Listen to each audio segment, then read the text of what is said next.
देव खसी आदिनाथ भगवान की जय। जिस समय इस पृथ्वी पर कर्म भोग भूमि से कर्म भूमि का परिवर्तन हुआ, उस समय यहाँ पर धर्म कर्म की प्रथा नहीं थी। धर्म कर्म बिल्कुल समाप्त था। केवल एक ही था कि भोगों की ही प्रधानता थी। प्राणी भोग भूमि में युगल पैदा होता है और भोगों की प्रधानता के कारण वह एक दूसरे से अपने भोगों की पूर्ति करता रहता है। अब इस प्रथा में जिस समय परिवर्तन आया कि जिस समय कर्म भूमि का प्रारंभ हुआ, तो उस समय धर्म की प्रचुरता का प्रारंभ हुआ कि धर्म आखिर कैसे करें।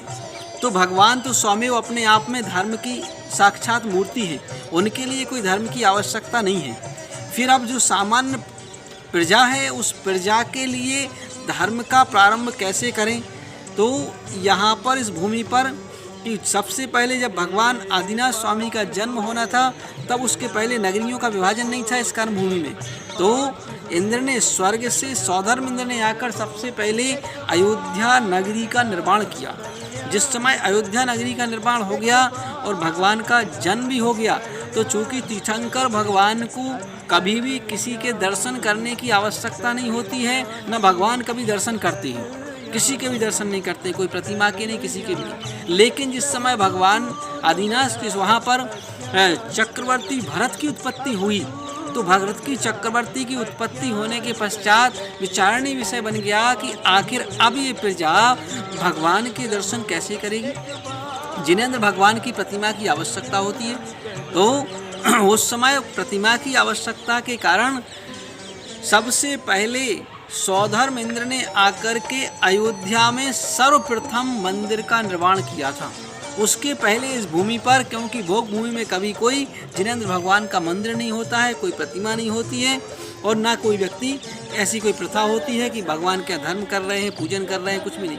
केवल भोग भूमि के प्राणियों के तो परिणाम शांत नेचुरल रहते हैं, लेकिन कर्म भूमि के प्राणियों की परिणाम कुटिल होते हैं, और उन कुटिल परिणामों को बदलने के लिए इसके लिए प्रतिमा की आवश्यकता पड़ती है।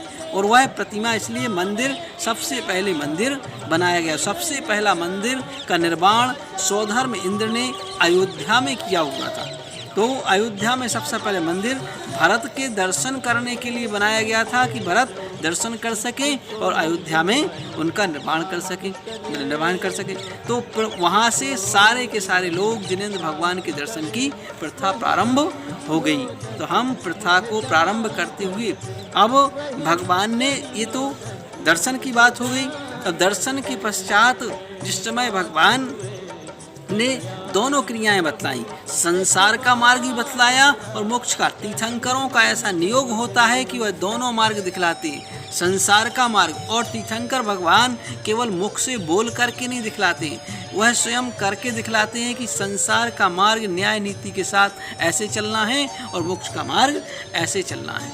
तो दोनों मार्गों को भगवान आदिनाथ स्वामी ने बतलाया। बोली माँ आदिनाथ भगवान की जय।